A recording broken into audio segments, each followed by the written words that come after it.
Welcome to Encounters. I'm Lawrence Cherney, founding artistic director of Soundstreams. We aim to inspire, foster, and enable the creation of new music by composers whose voices speak to the issues of our time and place. This series is called Encounters, an informal performance discussion platform that explores themes and music from our main stage. I'm joined by composer Ian Cusson. Welcome, Ian. Thanks so much for having me, Lawrence. I know that you've won many prizes, and among your accolades, you've been the Carrefour Composer in Residence at the National Arts Centre. You've also been Composer in Residence at the Canadian Opera Company, and you wrote a new aria to be inserted into their production of Louis Riel. And looking through your catalogue of works, I can see that you've written in all genres virtually, but you've been particularly drawn to the voice. Could you say a little bit about what has drawn you to write for the voice? I think the voice is the most personal of the instruments, and I've always been drawn in particular to singers. I think they're fascinating creatures. Partly, I think the very personal element of the voice being part of the body. So, for example, a particular singer's sound isn't necessarily something that they can change by just picking up a different instrument, a different oboe, a different clarinet. It is completely a part of their physiology. So that fascinates me. I think maybe secretly I've always wanted to sing and have admired the confidence that a singer can have when they stand on a stage and produce this incredible sound with their body. So it's been a fascination with singers. I'd say the second piece to that is that the capacity for a singer to tell story through song, through operatic work, has also been something that I've really gravitated to, even from a very young age.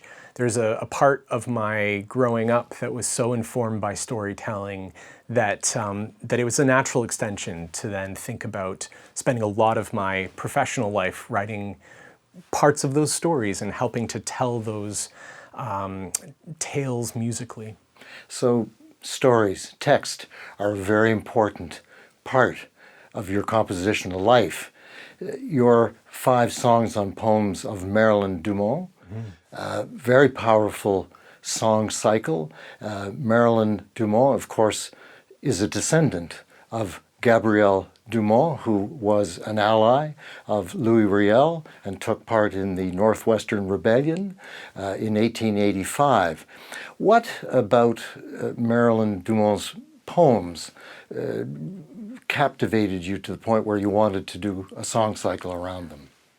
These songs are all of the poetry is taken from a collection, her first collection of published poetry called A Really Good Brown Girl. And I first came across these, she wrote them in the mid-90s. I first came across the poems in 1999 when I was a student at the University of Toronto, and I was taking a Canadian literature class. And one of the people we read was Marilyn Dumont. And I think from that moment of just encountering these words that were speaking to a story that felt very deeply personal, and that felt deeply connected to my own family story and my own story, I immediately gravitated to the work.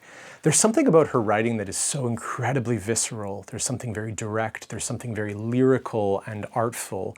And from that first moment of reading these poems 22 years ago, I realized, oh, these would make incredible songs. And so when I had the opportunity a few years back to collect a few of these poems and get permission to then create this song cycle, I jumped at the opportunity. Again, the text is powerful, it's direct, it's relevant, it speaks to a very particular experience of Métis people that is one that I don't think we hear enough in Canada and in the discourse that we have. So it's drawn. We're having this conversation in the aftermath of the discovery of mass children's graves. And these poems, this song cycle, has such a range of emotion, from suffering and pain to hope and resilience. I wonder if you could speak a little bit about the songs that you've written, and perhaps say a little bit about what we might listen for in them. The first poem in the collection is a letter to Sir John A. Macdonald, the first Prime Minister of Canada, and it's positioned as a Dear John letter. So it is exceedingly tongue-in-cheek, it's exceedingly sarcastic, and it's the voice of a Métis person reflecting back on the attempts of Canada to unite the country via railroad. So the sound you'll hear is this kind of chugging train that moves throughout the piece. But it's also a very scathing criticism of much of Macdonald's policies and what, of course, led to the residential school system and a lot of the traumas that are experienced within our communities to this day. We move from that place to a really beautiful text called The Red and White. And in this poem, we hear about a woman named Mary. And we're never really told who Mary is, but we're told that Mary tried to say these things. And I always wondered, well, what things was she trying to say? In some ways, I imagine the words of that first poem are the ones that she tried to say, but the words never came out. And of course, the title of the poem and through some of the images in the poem, we're talking about the red and white. Of course, we would think of the flag, the Canadian flag, but of course, the red Indigenous experience and the white experience. Something that's really interesting to Marilyn Dumont's poetry is this experience of halfness. And of course, the derogatory old term for Métis people was half-breed people. And we move from that second poem to a poem about Helen Betty Osborne. And Helen Betty Osborne is sadly an iconic figure, not maybe for the reasons that she should be an iconic figure. She was a very ambitious young woman, wanted to become a teacher, but she was murdered at a very young age. And her story is one that is the story, as Marilyn Dumont positions it, of many Indigenous people and Indigenous women in particular, of apathy to her life and the lengthy investigations that were required and eventually a provincial inquiry into her murder. It took many years to find who actually did the murder, even though there was a degree of complicity in the community. So there's a mourning song for her, which is a gorgeous piece and a gorgeous poem. And then we move to something a little bit more rhythmic and intense called Halfbreed, Half-Human, Half-Devil, Muse. Again, this halfness becomes the central piece of the examination. And the cycle ends on a bittersweet note with an excerpt from a poem called The Devil's Language. And it's this idea of reconsidering Indigenous language as the tongue of the devil, whereas it's also the language that, for example, a person might have heard as they sat on their mother's lap in a canvas tent, as they drank tea and ate bannock and had this sweet, tender moment with a parent. And yet the sounds that they heard as a child are no longer familiar to them because the language was removed from them.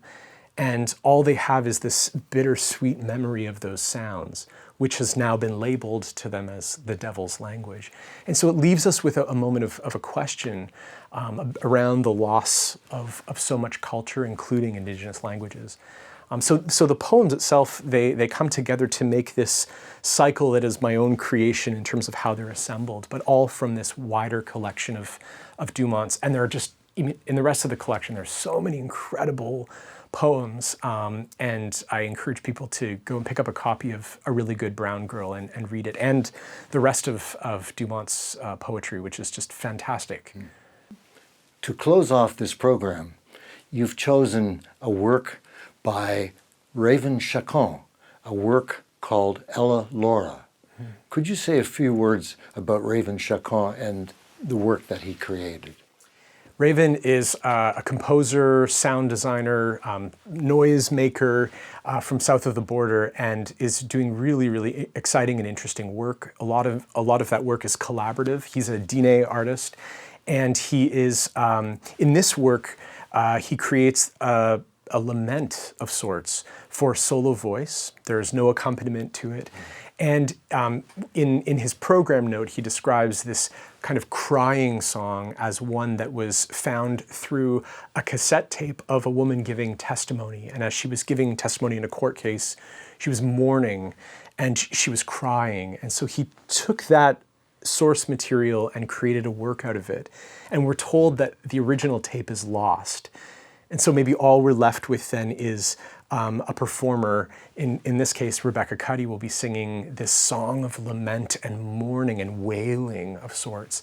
And again, his work is so interesting because it leaves so much room to the interpreter to make what they will of the notation that he gives. And I think people will see that what we're left with is something very impactful and moving. Thanks so much, Ian Cusson, for joining us. Thank you so much for having me. Now we'll hear 5 songs on poems of Marilyn Dumont, followed by Raven Chacon's Ella Llora. Please welcome mezzo-soprano Rebecca Cuddy and pianist Gregory O.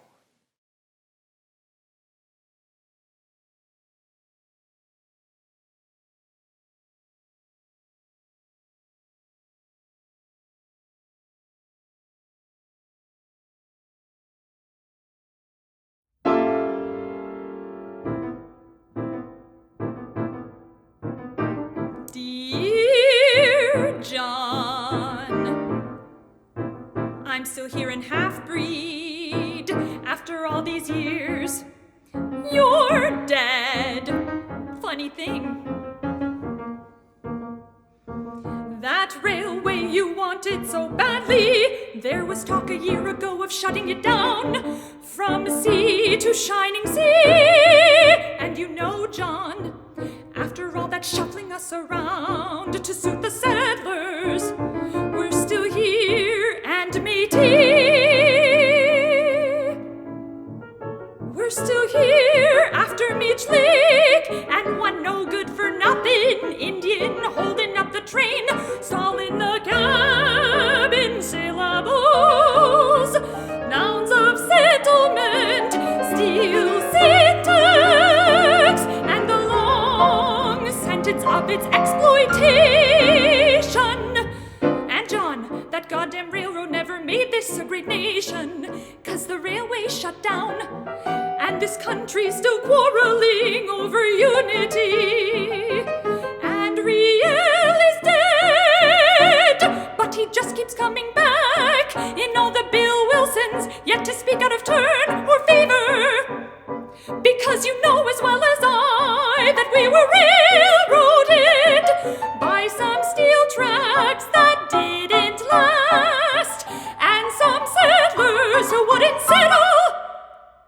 And it's funny we're still here and calling ourselves Halfbreed.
bones in the red and white couldn't keep our half-breed hides from showing through.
Betty, if I set out to write this poem about you, it might turn out instead to be about me or any one of my female relatives.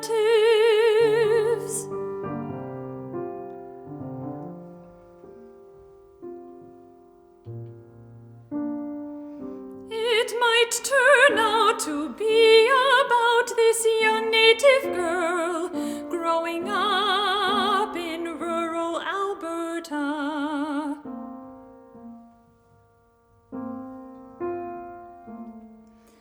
In a town with fewer Indians than ideas about Indians.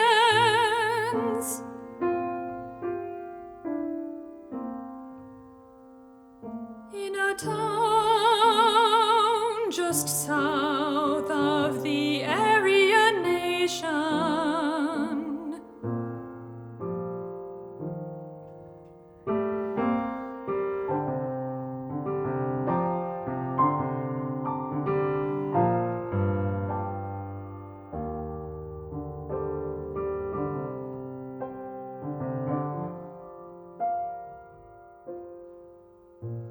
It might turn out to be about Anna May Aquash, Donald Marshall, or Richard Cardinal.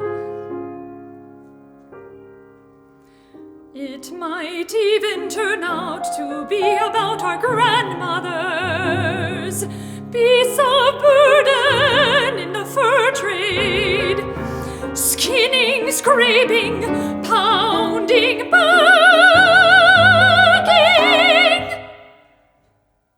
left behind for British standards of womanhood, left for white, melting-skinned women, not bits of brown women, left here in this wilderness, this colony.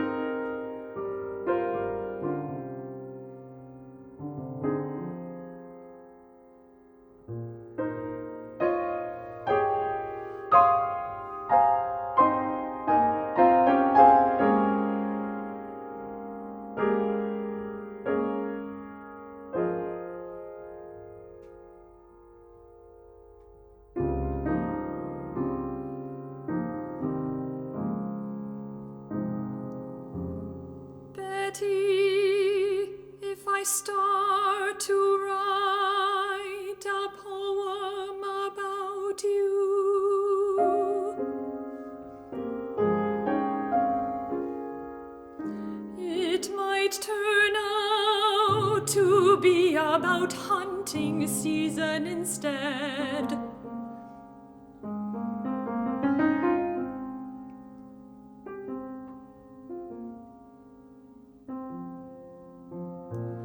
About open season on native women. It might turn out to be about your face, young and hopeful, staring back at me. Although now, from a black and white page,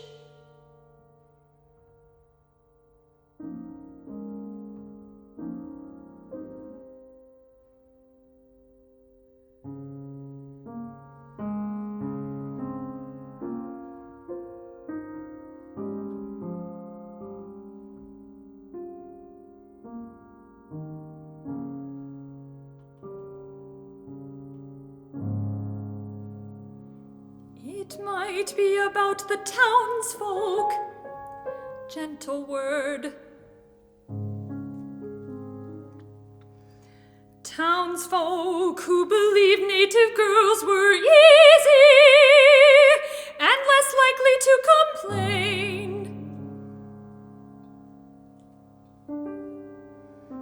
If a sexual proposition led to violence.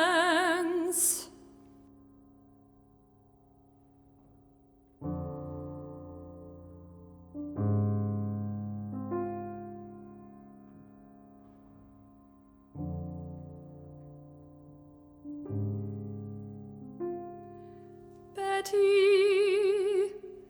if I write this poem,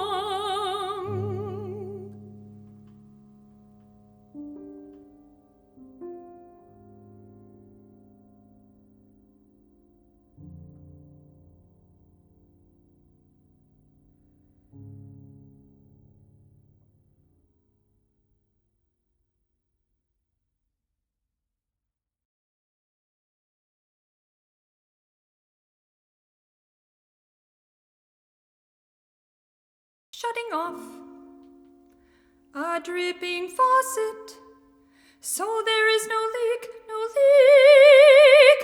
not a drop.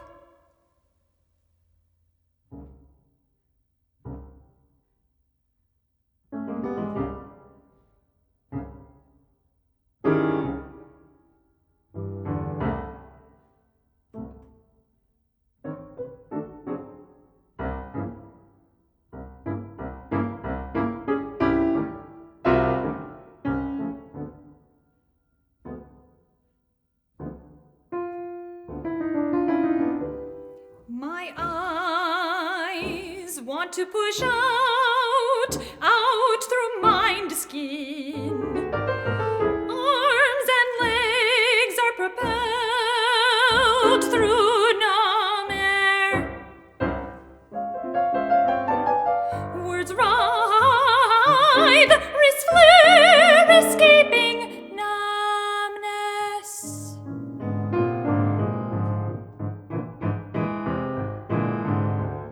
No sound, no sound, no movement. Stuck, a blank wound in a rope ball. Tight, hard spun, a drill bit piercing earth. Whir of steel, exhaling rock dust. Drill bit biting, dog gnawing bone. Gripping ivory, anchoring down on grinding.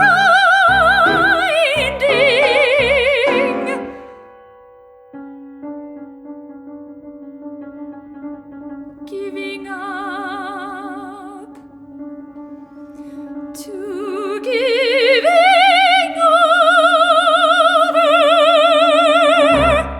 Lurch, lurching,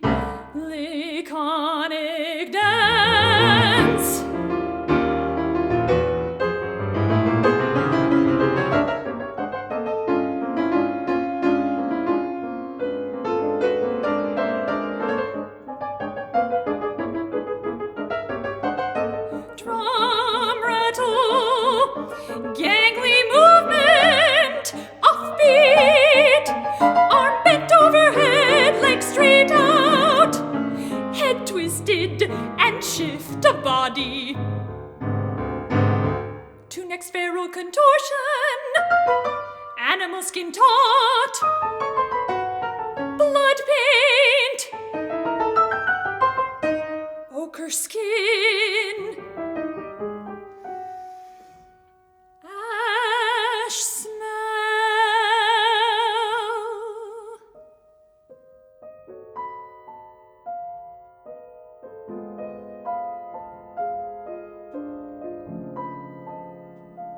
Pebbles encased, trapped in sound.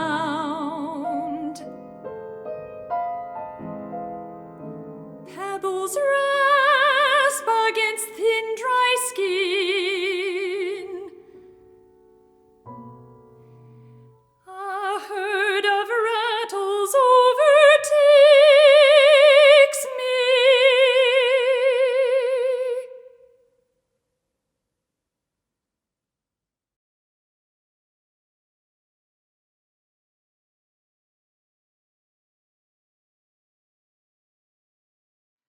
Is there a received pronunciation of Cree? Is there a modern Cree usage? The chief's Cree, not the king's English. As if violating God the Father and standard English is like talking backwards. As if speaking the devil's language is talking back. Backwards. Back to your mother's sound, your mother's tongue, your mother's language.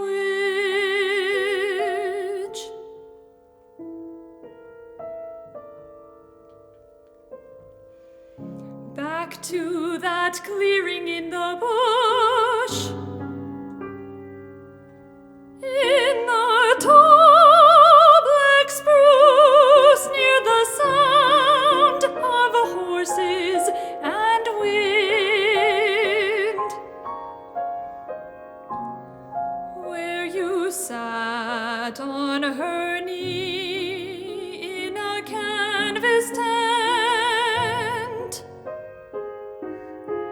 And she fed you bannock and tea and syllables that echo in your mind now. Now that you can't make the sound of that voice, that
Thank you to our many donors and subscribers for your support. I'd especially like to welcome those watching a Soundstreams show for the first time. Stay in touch by signing up to our free eMuse newsletter on our website, soundstreams.ca. We hope you've enjoyed this Encounters program, Indigenous Voices.